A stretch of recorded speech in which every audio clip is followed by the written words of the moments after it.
തേനിലും മധുരമായി, തേനിലും മധുരമായി യേശു ക്രിസ്തു മാധുര്യവാൻ. രുചിച്ചു നോക്കി ഞാൻ കർത്തിൻ കൃപകളെ, യേശു ക്രിസ്തു മാധുര്യവാൻ. ദൈവവചന ചിന്തകൾ കേൾക്കുന്ന എല്ലാ മാന്യ ശ്രോതാക്കൾക്കും ക്രിസ്തീയ സ്നേഹവന്ദനം. ഇയ്യോബിൻ്റെ പുസ്തകം 35-ാം അധ്യായം 16-ാമത് വാക്യം. ഇയ്യോബ് വൃഥ തൻ്റെ വായ് തുറക്കുന്നു, അറിവ് കൂടാതെ വാക്ക് വർദ്ധിപ്പിക്കുന്നു എന്നുള്ള വചനമാണ്. ഭക്തനായ ഇയ്യോബിൻ്റെ ജീവിതത്തിനകത്ത് നേരിട്ടതായ പ്രതികൂലങ്ങളുടെ നടുവിൽ പലപ്പോഴും തൻ്റെ സങ്കടത്തിൻ്റെ വാക്കുകൾ ഉപയോഗിച്ചിട്ടുള്ളത് ഇയ്യോബിൻ്റെ പുസ്തകത്തിനകത്ത് കൃത്യമായി ഓർമ്മപ്പെടുത്തിയിട്ടുണ്ട്.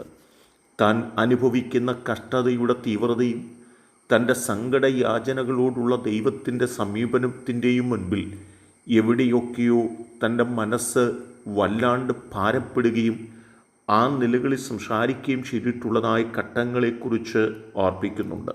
ആ സന്ദർഭങ്ങളിൽ എവിടെയൊക്കെയോ വാക്കുകൾ വർദ്ധിപ്പിക്കുന്നത് പോലെ കടന്നു വന്നിട്ടുണ്ട്. അത് ദൈവസന്നിധിയിൽ നീതിയല്ല എന്നോർപ്പിക്കുന്ന വാക്കുകൾ തന്നെയാണ്.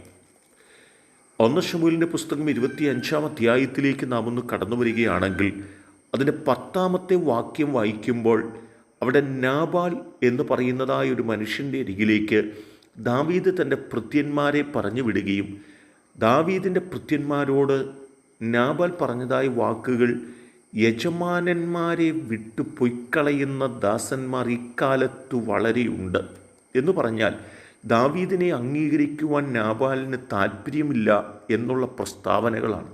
നാബാലിൻ്റെ ആ ഒരു സാഹചര്യത്തിൻ്റെ മുൻപിൽ തൻ്റെ മുമ്പിലേക്ക് വന്നിരിക്കുന്ന ദാവീദിൻ്റെ ഭൃത്യന്മാരോട് എന്തു പറയണമെന്ന് മനസ്സിലാക്കാൻ കഴിവില്ലാതെ പോവുകയും തനിക്ക് തോന്നിയതുപോലെയൊക്കെ താൻ സംസാരിക്കുകയും ചെയ്യുന്നതായ ഘട്ടങ്ങളെക്കുറിച്ചാണ് ആ വാക്കുകൾക്കകത്ത് ഓർമ്മപ്പെടുത്തിയിട്ടുള്ളത്.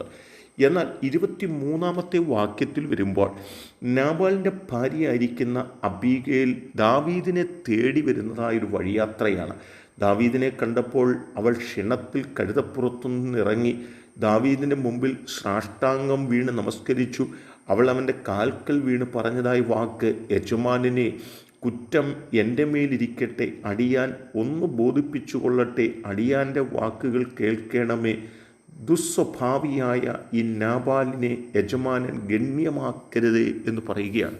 എന്ന് പറഞ്ഞാൽ എന്തൊക്കെയോ വായിൽ വന്നത് മനസ്സിൽ തോന്നിയതൊക്കെ വിളിച്ചു പറഞ്ഞ നാബാലിൻ്റെ വാക്കുകൾ ഒരിക്കലും ദൈവസന്നിധിയിൽ നീതിയുള്ളതല്ലെന്നും അനീതി നിറഞ്ഞ വാക്കുകളാണ് നാബാൽ സംസാരിച്ചതെന്നും അബീഗേൽ നന്നായിട്ട് മനസ്സിലാക്കിയിട്ട് ദാവീദിൻ്റെ അരികത്തു വന്ന് നാബാലിൻ്റെ വായിൽ നിന്ന് വന്ന വാക്കുകളുടെ തിന്മകൾ അവൾ ഏറ്റുപറഞ്ഞ് അതിനോട് കരുണ കാണിക്കണമെന്ന് യജമാനനായി ദാവീദിനോട് അപേക്ഷിക്കുന്ന ഒരു അബീഗേലിനെയാണ് അവിടെ നമുക്ക് കാണുവാൻ കഴിയുന്നത്.